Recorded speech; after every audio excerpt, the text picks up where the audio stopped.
सो hello everyone, हर हर Mahadev, welcome back to exam writer. So अब हम लोग अपनी नेक्स्ट प्रॉब्लम को सॉल्व करेंगे, that is the minimum size subarray sum. And जब मैं प्रॉब्लम को सॉल्व कर रहा था तो मेरे दिमाग में एक चीज आई, मैं कहा आपको स्टार्टिंग में बता दूंगा कि whenever you are starting this top interview 150 list, don't go like this and आप ऐसे रैंडमली आप ऐसे सिलेक्ट करो प्रॉब्लम्स को। Just select the first problem, उस पर कांटा मार दो, उसके बाद यहाँ से आगे पीछे करना। डू नॉट गो लाइक कि मैं सारी प्रॉब्लम मतलब उस चार्ट में से प्रॉब्लम्स देखूंगा। बिकॉज लाइक फॉर एग्जांपल मैं इस प्रॉब्लम पे आया एंड आई सॉ, मैंने इस प्रॉब्लम को रीड किया, जैसे ही मैंने अभी रिसेंटली रीड किया तो मेरे दिमाग में अच्छा ये तो स्लाइडिंग विंडो का कॉन्सेप्ट है। बट फॉर एग्जाम्पल आप यहाँ से पकड़ते हो तो आप अगर आप ऐसे जाओगे तो when you will come on this, then on this, तो आपको सबसे पहले पता ही चल जाएगा कि भाई ये कौन से सब कैटेगरी का है। एंड जैसे ही आपको सब कैटेगरी पता लग गई, आपकी जो थिंकिंग कैपेसिटी है उस पर डेफिनेटली एक बहुत बड़ा इम्पैक्ट आएगा। सो प्लीज ऐसे मत देखना इसको। आप ऐसे जाना, इस तरीके से जाना, रैंडमली जाते रहना जाते रहना जाते रहना। एंड डोंट बी कि भाई, या फिर क्वेश्चन कर लिया उसके बाद चेक कर लेना। बट मैं तो वो भी रिकमेंड नहीं करूंगा, बिकॉज सही नहीं रहता है। सो ऐसे चलो इस नेक्स्ट क्वेश्चन के साथ, ठीक है। सो ये मैंने स्टार्टिंग में थोड़ा ज्ञान पेलना था, पेल दिया, ठीक है। So let's start the question. So the question says actually कि आपको मिनिमम साइज एक सवेरे का बताना है जिसके अंदर हमारा टारगेट सम अचीव हो जाए, या तो उससे ज्यादा हो या उतना हो जाए, राइट। तो अगर मैं आपको यहाँ लेके चलता हूँ एंड बेसिक स्टफ थोड़ा सा डिस्कशन करते हैं, तो यहाँ पे फॉर एग्जाम्पल मैं एक यहाँ पे एक एरे ले लेता हूँ, ठीक है। एंड वो जो एरे है उसके अंदर कुछ नंबर्स पड़े हैं, 3 4 5 8 9 एंड 14, ठीक है। एंड हमारा सम जो है दैट मस्ट बी, लगा लो, 13 है, ठीक है। सो सिंपल स्टफ कि हम लोगों को एक विंडो फाइंड आउट करनी है कि जैसे जैसे मुझे पता लग गया कि अच्छा यहाँ पे अब हमें एक सब एरे का कॉन्सेप्ट है। जब भी सब एरेज या फिर सब स्ट्रिंग्स जिसके अंदर जुड़ा हुआ पार्ट हो, तो दिमाग में रखना कि वो डेफिनेटली स्लाइडिंग विंडो का कॉन्सेप्ट होगा। बट अगर वो एक सब सीक्वेंस है तो सब सीक्वेंस में आपका डायनेमिक प्रोग्रामिंग यूज होगा। तो ये एक चीज रहती है जो कि एक बेसिक सा आइडिया रहता है, जो कि लग जाए तो बढ़िया रहता है, ठीक है। तो लाइक फॉर एग्जाम्पल मैं यहाँ से पकड़ता हूँ अपनी स्ट्रिंग और खींचता हूँ खींचता हूँ खींचता हूँ खींचता हूँ, मेरी कहाँ तक पहुंचेगी? 30, ये हो गया 7, ये हो गया 9, ये हो गया अराउंड 16। तो यहाँ पे मेरी एक स्ट्रिंग बन जाती है। दूसरी देखूं तो 4 5 9, एंड 9 के बाद मेरी ये भी स्ट्रिंग बन जाती है, 4 5 9 एंड 17, राइट। देन इट्स 13, तो मेरी एक ये स्ट्रिंग बन जाती है, ओके। देन इट्स 17, मेरी ये स्ट्रिंग बन जाती है। देन उसके बाद मेरी ये भी स्ट्रिंग बन जाएगी। देन उसके बाद इससे जनरेट होती है मेरी सारी स्ट्रिंग्स बन जाएंगी, सॉरी, यहाँ तक बन जाएगी। देन उसके बाद मेरी एक यहाँ तक बन जाएगी। एंड मतलब लाइक ऐसे सारी सब स्ट्रिंग्स बनती रहेंगी, राइट। सो इसी तरीके से हम इसको देखेंगे।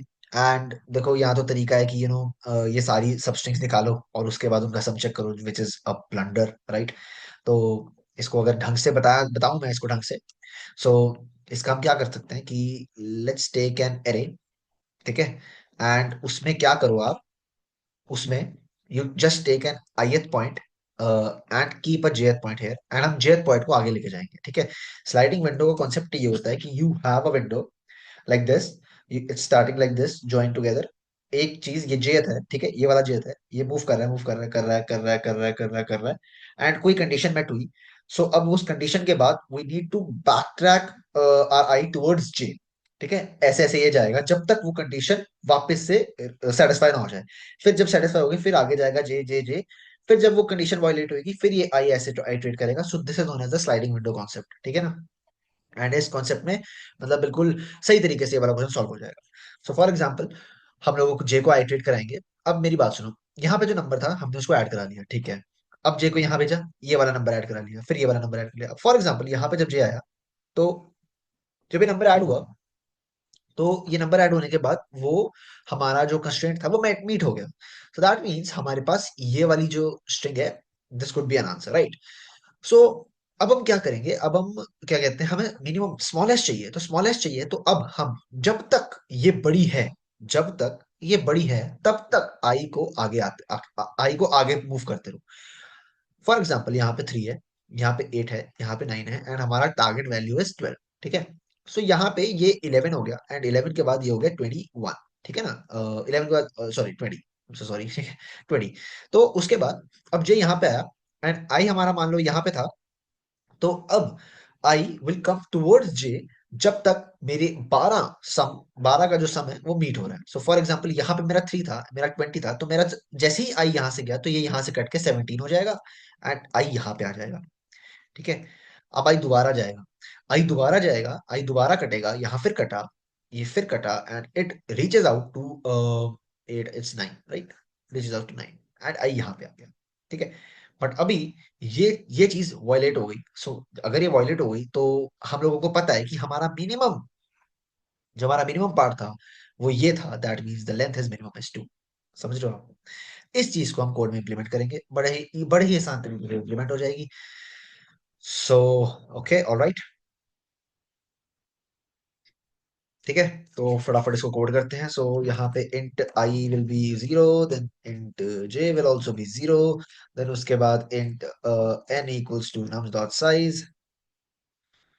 ठीक है, देन उसके बाद हमारा जे का क्वेश्चन लग जाएगा। देन उसके बाद हमारे पास एक लेंथ होनी चाहिए जो कि हमारा आंसर होगी। So int len equals to 0, we need to provide the minimum, so we have to have this int underscore max, because अभी देखो ना, हमारे को मिनिमम चीज चाहिए, तो हमारा कंस्ट्रेंट क्या लगेगा, हर पॉइंट पे हम min, जो स्टैंडर्ड टेम्पलेट लाइब्रेरी होगी, min का यूज करेंगे। सो अगर हम 0 ले लेंगे तो हमेशा min 0 ही आएगा, या फिर हाँ लेंथ तो पॉजिटिव ही रहेगी, तो 0 ही आएगा। तो इसलिए हमें यहाँ int max लेना है एंड अगर हमें कोई ऐसी चीज नहीं मिलती है, so we will be returning 0 instead of int max। So अगर हमारी at the end length int max रह जाती है, so we will be returning 0। Fair enough? I guess हमारे पास सब कुछ है।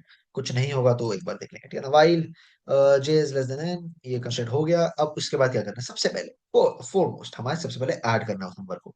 तो अच्छा, यहाँ पे सम नहीं लिया हम लोगों ने, बिल्कुल ठीक है। So and sum equals to 0।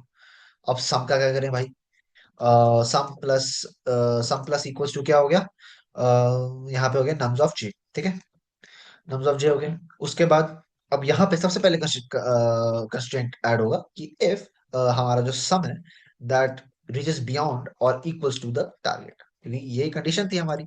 And अगर ये कंडीशन हमारी मीट हो गई है, दैट मीन्स कि हमारा आंसर यहाँ बनना शुरू हो गया है।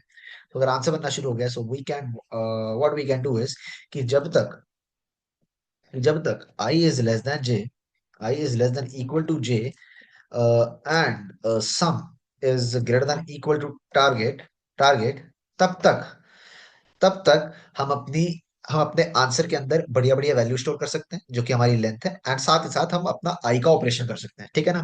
तो इस ऑपरेशन के लिए हम क्या करेंगे, हम लोग सबसे पहले तो इंट एक टेम्परेरी वेक्टर टेम्परेरी वो ले लेंगे, वेरिएबल ले लेंगे, that is equals to j minus i plus 1।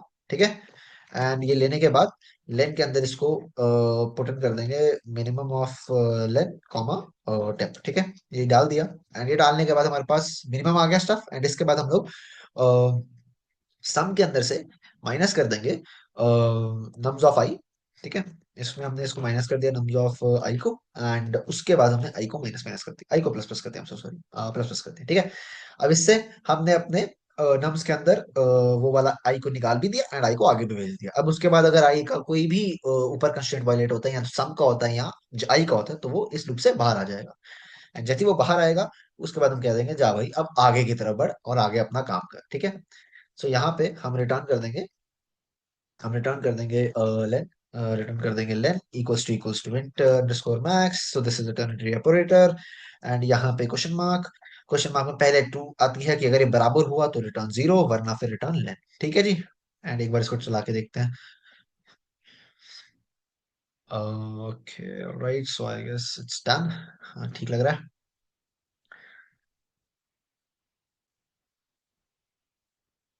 So okay, it got accepted. फिर से मेमोरी भाई, मेमोरी की भाई, चलो छोड़ो। ठीक है। So it's done and I hope आप लोगों को ये वीडियो अच्छी लगी होगी। बाकी डाउट्स भाई ऑलवेज ओपन यार, मैं सारे डाउट्स को हैंडल करने को बिल्कुल रेडी रहता हूँ। बस डालते रहना डाउट्स। एंड वो वाली बात याद रखना जो मैंने अभी आपको बोली in the start of this video. So thank you very much for watching this video. हर हर महादेव।